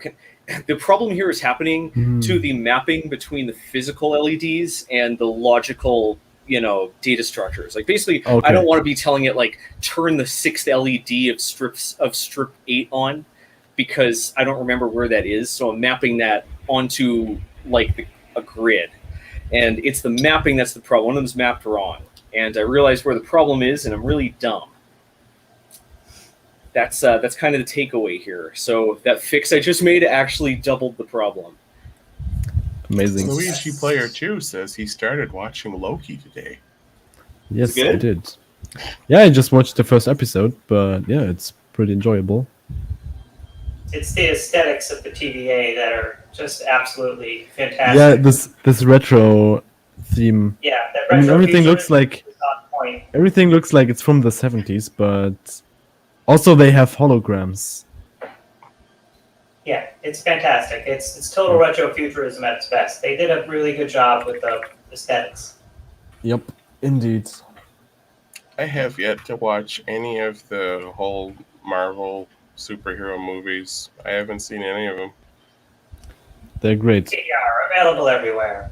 I know, but at this point, it's just like there's like what 80 of them by now, and it's like, But I really want to get into it. It's like starting Harry Potter now.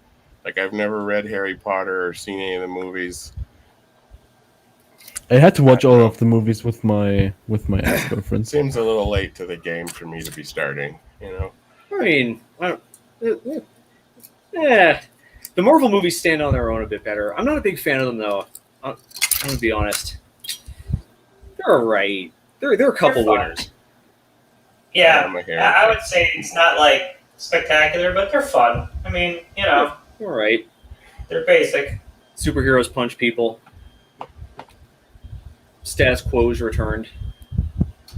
Yeah. I just finished watching Invincible. That was pretty solid.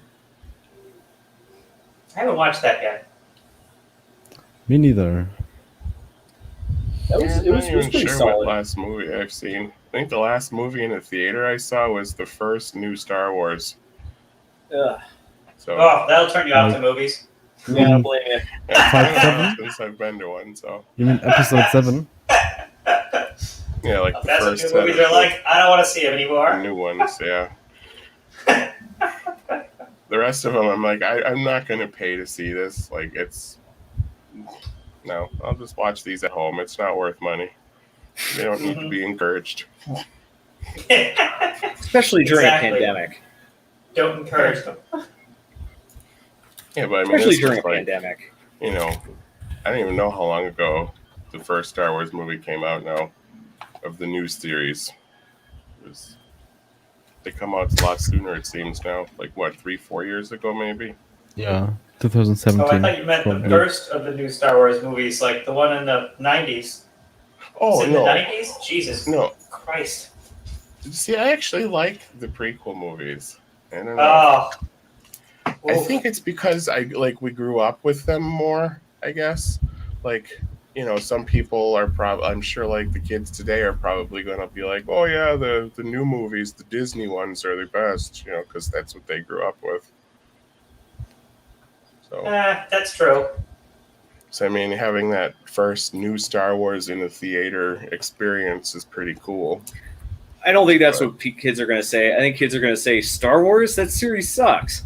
Yeah, probably. We're all I want to play Fortnite now. All about the fork knife. The fork knife. Do people still play Fortnite? I guess. People say or if they gone back to Roblox. Among Us. That's just Among Us is awesome. That's a fun game. Among Us. I love all the memes that Among Us has brought to this land. Sauce. It's funny, that game didn't get popular until the pandemic. It was around a while. Pandemic game. Ralph says we're making him feel old. Pandemic. The 80s were over 40 years ago now. Stop that. No, they weren't. Stop that. Nice try. Wait. I mean, 1980. Yeah. It's 2021. Yeah, 1980. But otherwise I'd be 42 years old. And I'm not that distinguished. I mean, I still have at least enough hair to make it look like I have hair. Yeah, I just shaved mine off because it started, like when I was like 16, it started to recede, and I was just like, oh well. I took to join the Mr. Clean ranks. I took the 23 and What? Oh, I did the 23andMe thing, and it said I wasn't supposed to go bald. And I'm like, every guy in my entire family has gone bald. There's no way this could possibly be correct. So, yeah, we're going to disprove science. Now the government has your DNA. Does 23andMe share DNA with the government? I don't even know if that's. I don't actually know. Look, it's better than Ancestry. Ancestry shares with the Mormon Church. They share it with the LDS Church. They used to hunt down apostates. Oh, I'm not kidding. Like, no, I'm not kidding. Really? This is like this is public knowledge. Like when you say hunt down, if you I imagine like rifles and dogs, men with pipes. Jolly good.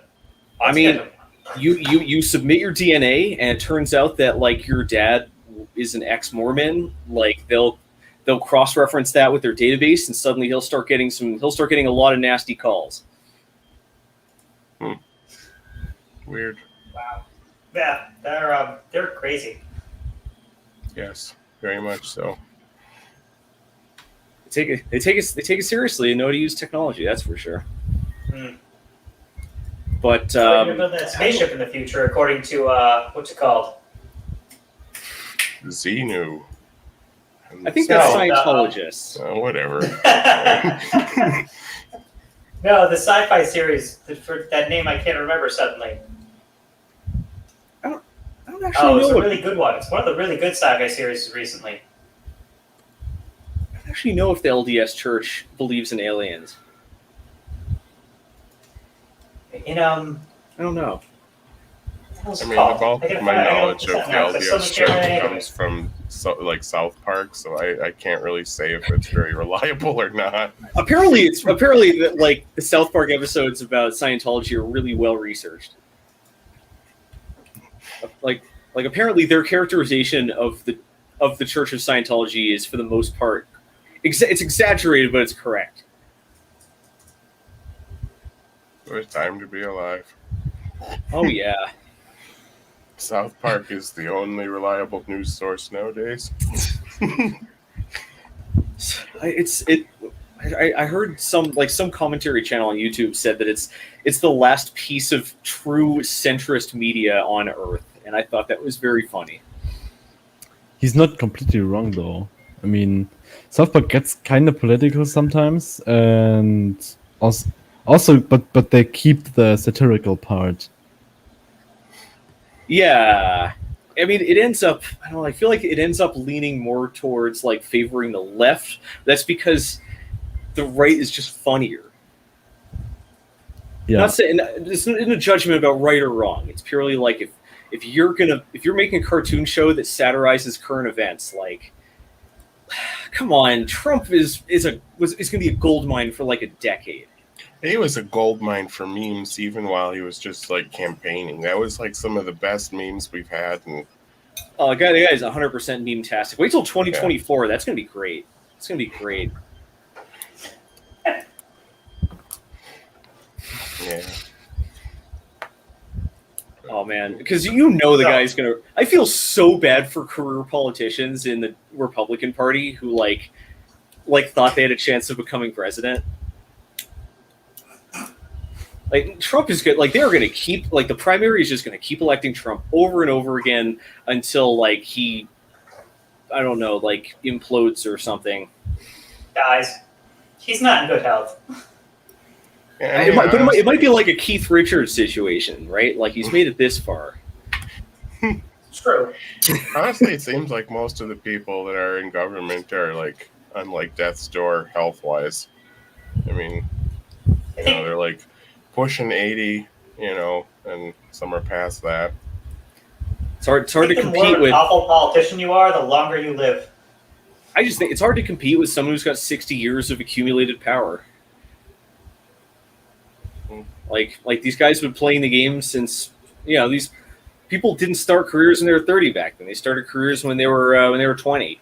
So these guys have been building power for twice as long as most of their constituents have been alive. Some of them are probably phylactery liches, though. So that sci-fi that I couldn't think of was The Expanse. And in The Expanse, the Mormon Church builds this huge spaceship to go to like Alpha Centauri or something, colonize it. If you haven't seen The Expanse, it's actually really good. And No, I have. I watched a part of an episode. Is that the one where they like mine water from asteroids? And there's like the Belters are mining precious metals and asteroids, and they're basically like the third world because they're out on the asteroid belt, living in space stations and crap. Yeah, while, wasn't there like 3 different groups of humans? There was like Martians, Belt people, and then Earthlings. Yep. Or is that Earth is where all the money I want to is, make sure I was in the on air. the right show. Mars is doing pretty good, but they've been building up their military for years because they think Earth's going to attack them, and the Belters are just doing all the work, bringing all the resources back for everybody. Yeah, I've only seen like maybe a couple episodes of that, but it's been on my watch list for quite a while. It's really good. Still haven't seen the last season. Man, I mean, there's a lot of TV shows out there that I haven't seen though. I don't know. I've never even seen Firefly. What's Firefly? Never heard of that. But I didn't watch Firefly for years just because everybody wouldn't shut up about it, and I'm like, I'm not jumping on the bandwagon. And then I finally watched it years later after everybody else had forgotten about it, and I'm like, hey, this is really good. It's all right. They were right for once. That's all right. I don't think it's the best. I don't think it's the best spacefaring adventurer show. Definitely not the worst. It's no Buffy, that's for sure. It's no Buffy. Never seen Buffy either. It's hard to get a good sci-fi. There's only so many of them, so you take what you can get. I've been watching Stargate recently. I've been enjoying that a lot. Stargate is classic. It's real good for what it is. I like how they really stop taking themselves seriously at some point and start just kind of poking fun at themselves and the whole genre. Fantastic. It is very goofy. Yeah, Is I've it only seen like 1 or 2 episodes of that. Might as well. Why the hell isn't this working? Is your print going, Blasto? This is so It's strange. going okay. It's getting little boogers from where it stops every now and then, but I think it'll work. Weird. It's the keyboard plate for the deck I showed earlier. Still don't have a name for it yet, but That's the hardest part, is naming a project. yeah. I was gonna be like, oh, it's Yamato 2, but I don't know. We're gonna give it like an in-universe, like Gibsonian name. Well, I mean, if you look at it, it's pretty much just like the bastard child of my last 2 decks. So maybe Metal Yamato or something. I don't know. Should be something cool because I'm going to be showing it off at Maker Faire. So yeah, I was actually thinking of getting a table there and just like putting all my decks there and just have like a giant QR code to the group on the table and just be like Cyber decks. Ooh. Why didn't you just buy a laptop? Get out. Why use laptops when you can build a cyber deck? Exactly. Why would you want that when you could have something 40 times heavier? It's so much better. Well, at least it's custom built. Maybe you get the gamer dudes, like these PC Master Race people that are like, but it's not custom built. That's why they're not playing on console.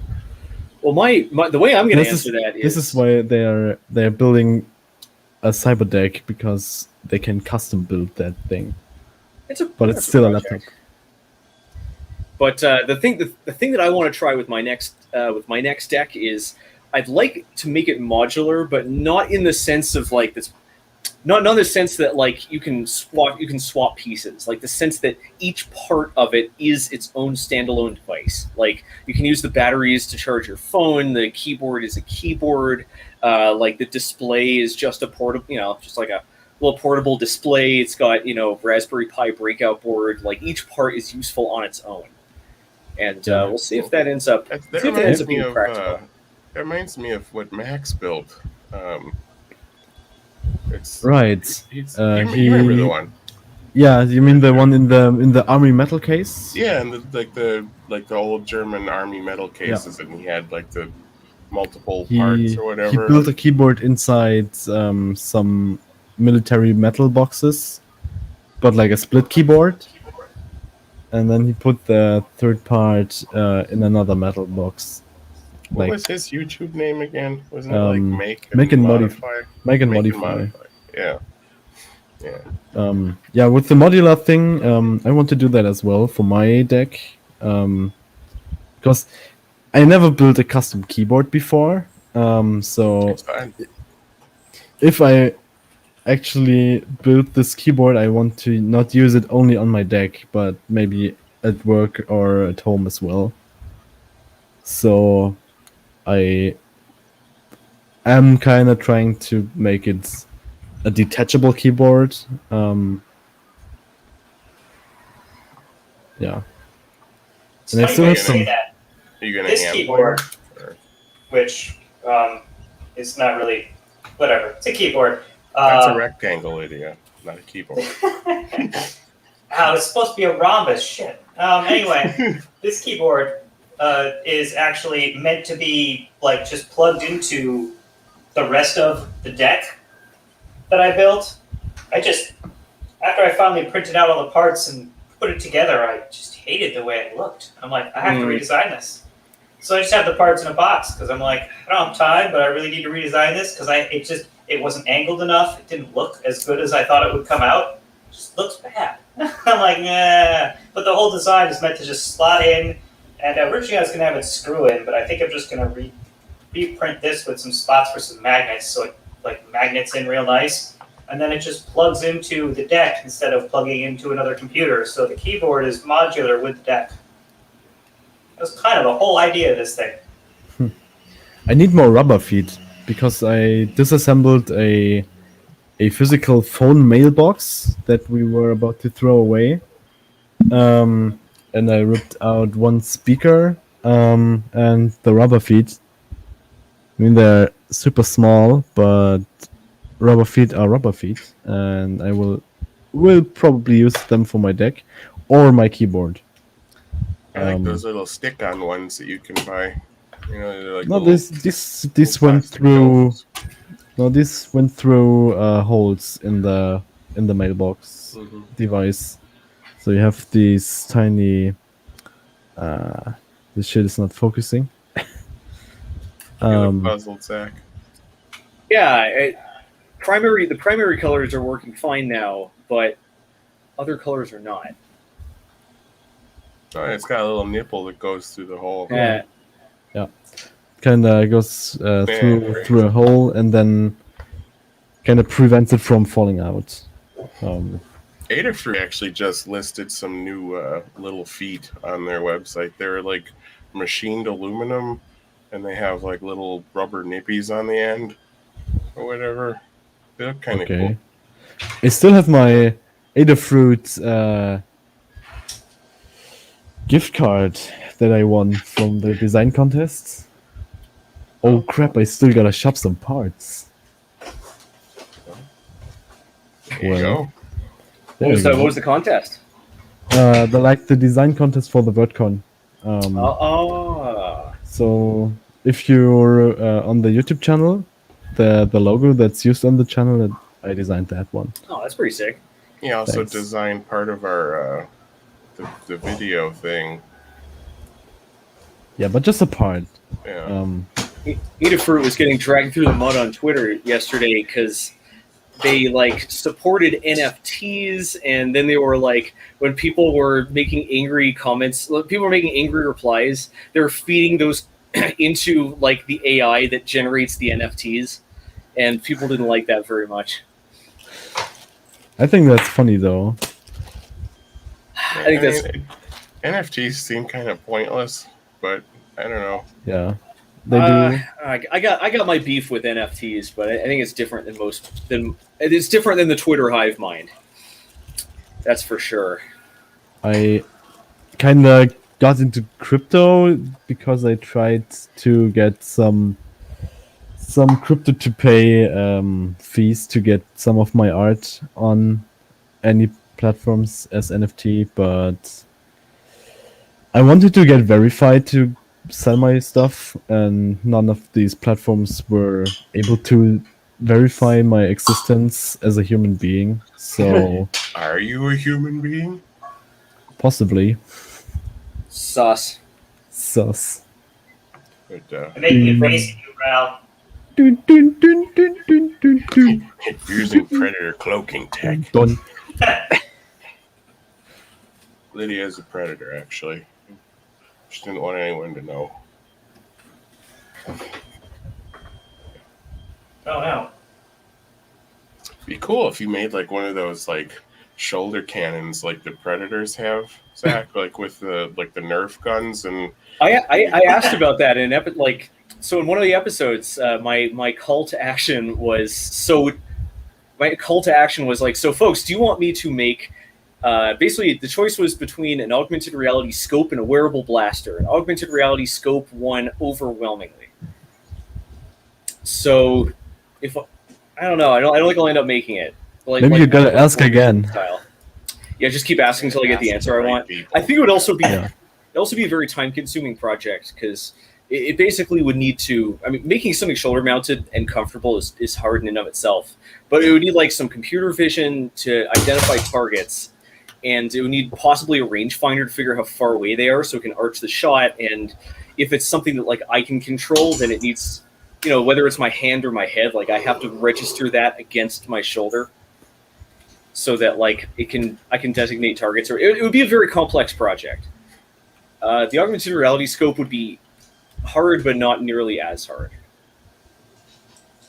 So yeah, it could be neat. On top of that, there's the challenge of reloading something on your shoulder. Yeah, get one of those Nerfs that have the chain, with the or one of the ball blasters that vacuums up balls from like a cylinder on your back. Yeah, it sucks the balls.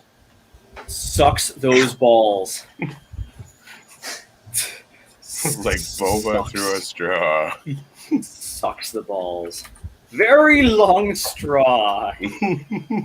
That's right. Oh man, it would be pretty cool though. I'm gonna be honest. That would be pretty sick. The augmented reality scope. The other advantage to that one is I built it already. I threw that project out or I gave it away. But it was very simple, just very simple ballistics model in a scope. And what if you didn't have it automatic? I know it wouldn't be as cool, but if you just had a little joystick controller and it would have a laser point, so you could just kind of aim it around. You could see where you're aiming it, and it wouldn't be as cool as something that's totally automatic. But I was thinking of exactly how to do. There are a few ways to do this, and one of them is that all you have to do is it has to figure out how far off the ground it is. I'm sorry, I'll be right back. I'm sorry, keep going. Basically, as long as the scope knows how far off the ground it is and what angle it is, you can draw a circle on the ground where it's going to hit. You can draw the full trajectory of it, which is fairly easy. If you hadn't, but I'd like to, if it could identify targets, automatically figure out how far away they are. It could show a reticle for where to shoot at in order to hit them. Can track their movement and figure out how far to lead them. These calculations are assuming you have the machine learning and sensors. That's the hard part. Actually running the calculations and displaying the results should not be that difficult. So hopefully this will be in a future project. The tricky part of all things is getting the view through keeping the view through the scope stable, right? Because you're tilting the blaster up and down aggressively because a lot of drag and not a lot of power. So you have to tilt it up so you can arch your shot, and that means you have to put a camera on the side of the blaster or something to let you still see the target after you raise it. Yeah. What if you separated the targeting from the actual blaster so you can move the blaster around independently? Then you'd have to locate the two. You'd have to register the two against each other, which is a lot easier said than done. Figuring out something's orientation is really easy, but figuring out its position is much harder. Especially when two things are moving and there's no point of reference you can use. You can't put beacons on the wall, right? You can't put there's no points of reference they can calibrate themselves against. So it's all dead reckoned. It's doable, but it's very difficult. Yeah, it's not easy to figure out your position. It's a lot easier to figure out orientation. You could over short, it's not all right. Fine. Over short periods of time, you can dead reckon it. Basically, you can say, "Oh, I've accelerated this much in this direction. I've accelerated this much in this direction." And you can do the calculus and integrate it and figure out where they are. But that is not even close to accurate enough to keep that going over any distance. You have to synchronize. You have to sync them against some known position every once in a while. Or and GPS isn't strong, isn't precise enough to, designate objects that are a foot apart. Yeah, you're getting 3 feet at best, and that's meh. Yeah, it's, I don't know. You could put, there are, you might be able to constrain it. For instance, put one of the sensors on your hand and force you to have to hold the blaster in a specific location to shoot it. Because then you always know where your hand is relative to the blaster, but it starts to get kind of awkward past that point. Yeah, and also hard to use. It starts to cut into the usability. But there are a few options. I think it could be interesting.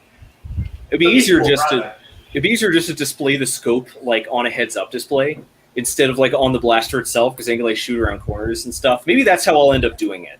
It's like I'll be able to like push a button on the blaster and it'll like replace what I'm seeing with like a view through the scope. That's pretty cool. That seems like the best way. Could You be do all kinds of fun tricks with it, and it'd be neat. could be interesting. Yeah, shoot from behind cover. So yeah, that might be the way to do it. I'm not going to do this project in a while. I did a whole string of Nerf projects, and I just don't think Nerf is very compelling until I can actually go to more Nerf wars. Maybe Nerf should sponsor you. Hasbro doesn't sponsor anyone, or like their sponsorships are extremely rare. Yeah, especially I don't think Nerf needs the marketing. Like I think they're doing fine. Yeah. Is there a competitor to Nerf? Not officially anymore. Right. But they're on official leagues.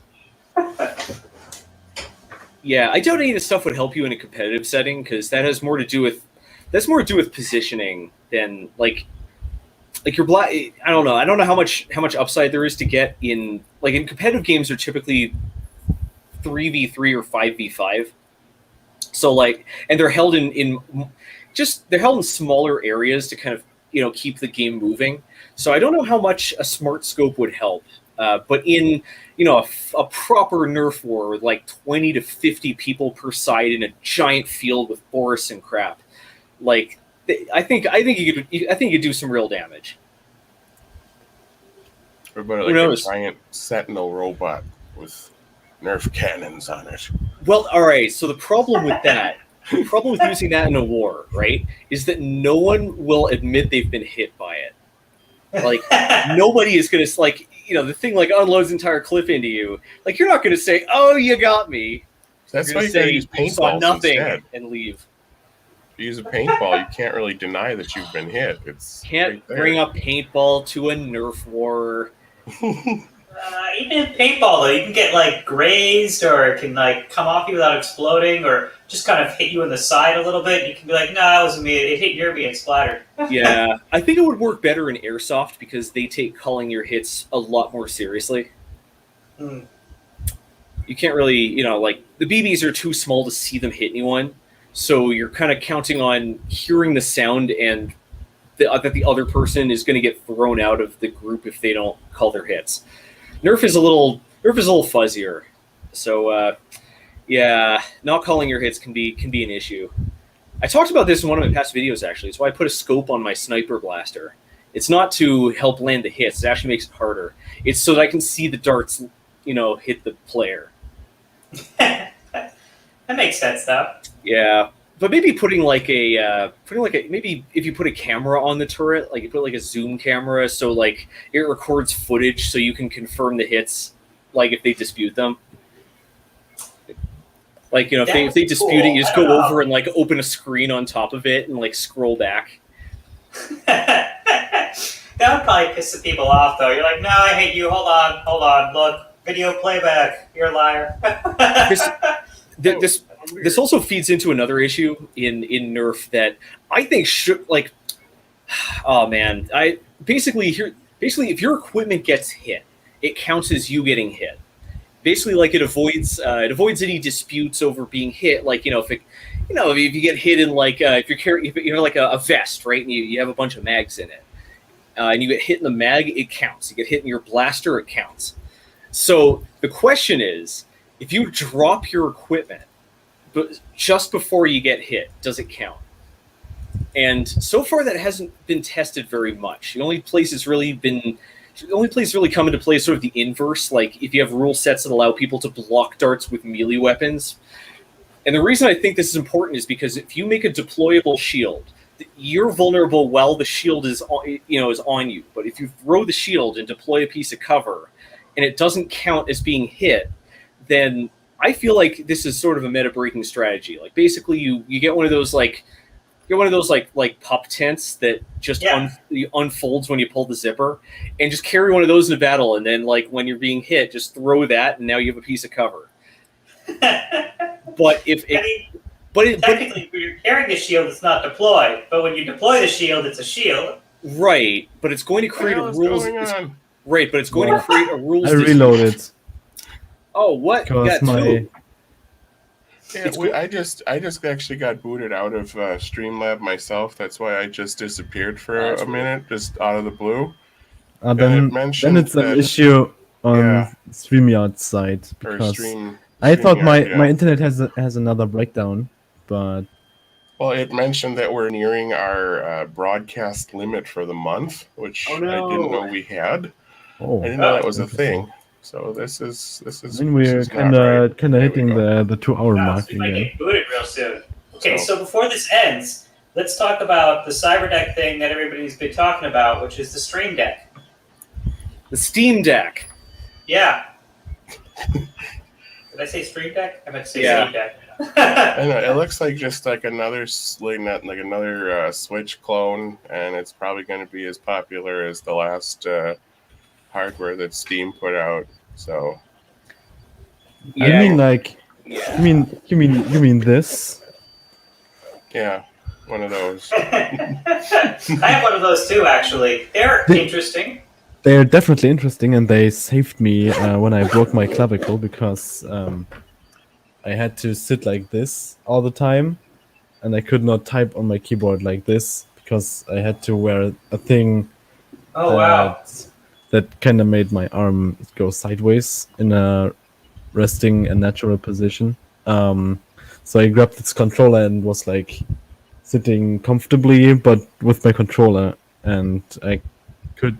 I mean, this thing has a mouse, a keyboard, and you can use the triggers as left and right mouse buttons. So yeah, this next thing though that they're doing is like a whole system though. It's not just a controller, right? This is a whole system with a screen, and I mean they claim that it can run every game that's available on Steam. But how well can it run them? Sure, it can run them, but how well? Like a whole blistering 5 frames per second. I mean, if they're I think they're heading for 30 to 60, probably more like 30 FPS. But with games like Cyberpunk, they're probably just going to go like the PlayStation level, where everything looks just like a PS2 game. I mean, my understanding, people are pretty lucky if Cyberpunk runs on any machine. It runs well on mine, and I have a GTX 1060, which is not the newest graphics card. I haven't tried it. I heard it was like, forgetting the technical problems, I just read it was not a good game. Yeah, people always complain about everything, so I personally enjoyed. Well, I think it was a matter of overhyping. Yeah, I mean, overhyping is unhealthy. They overhyped, and then they made it wait like too long of a wait because of all the setbacks, and then the game just didn't deliver. So it's overhyping in the video game industry. Never heard of that being a problem. Yeah. But I enjoyed that game. I have not played it. If you have, it looks nice though. I mean, it's priced right. It's only what? $400? Yeah, $400. This is just. That's still a lot. Yeah, but I mean, if you think about it, like the hardware you're getting from that, you're paying $300. Switch. How much dollars are you paying for the Switch? Because it's like 330 euros here, so it's God damn probably. It, Todd Howard, he got us to buy Skyrim again. Hey, look, whenever I buy Skyrim, it's going to be in my refrigerator, okay? Just want to play Elder Scrolls on my refrigerator. What do you think? Are they ever going to make another Elder Scrolls game? It's just going to not until this one stops selling. Yeah. So they're never going to make another Elder Scrolls game. They keep pouring Skyrim to everything. You'll have it on your refrigerator. You'll have it on anything. Microwave. I've actually played most of the Switch. Yeah. It's just probably one of the worst platforms to play it on, but I don't care. Worst platform to play it on is virtual reality. I can imagine. The game I is can not imagine. designed to be played in VR. Your arms Well, will that's why you die. have You to will apply barf like everywhere. 400 mods to it. I have a friend who's up to like 236 mods in climbing, and actually his version of More mods Skyrim. than game. Yeah, but definitely. But his version of Skyrim with mods is pretty amazing, and it actually works like a VR game should. But yeah, it's like 236 mods. It's insane. The best mod for Skyrim is the one that turns the dragons into Thomas the Tank Engines. It's like all of a sudden you hear like a steam whistle and even better than the Hulk Hogan dragons. Brother. Yeah. But, I think this chat's devolved into insanity. Oh. Well, I'll be right back once again.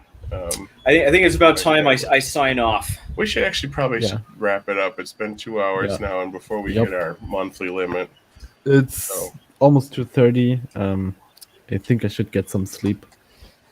But I still will continue with my keyboard layout, which I'm kind of building right now, because on the in Germany you will be forced to use Ä, Ö, and Ü, which are not there on the US keyboard. So at work I am using Alt and some ASCII code combination on the numpad. They do not work on the number keys in the top row. Okay. Yeah. And then Zach, tomorrow you said you're streaming, right? Yes, I am streaming tomorrow as usual, like every Monday and Friday at noon Mountain Time or 1800 UTC, and it's going to run for. It ends up running for around 5 hours. Yeah, we're going to build a heads-up display. It's going to be sick. Cool. We'll be there. Awesome. So, Lydia, you got anything going on coming up? Nope. No. Okay. Nope. Me either. Work. That's all I do. And drink. That's what I do when I'm not working. I got to do a lot of both of those. Okay. All right. Well, I guess that's it for this episode. So we'll see you next time. We'll see you tomorrow on Zach's stream. We'll be all watching. So see ya. Definitely say hi. Brooke will let me know. All right. Thanks for having me. Thanks for coming by, Zach. See ya. It's good to have you. Bye, everyone. Bye.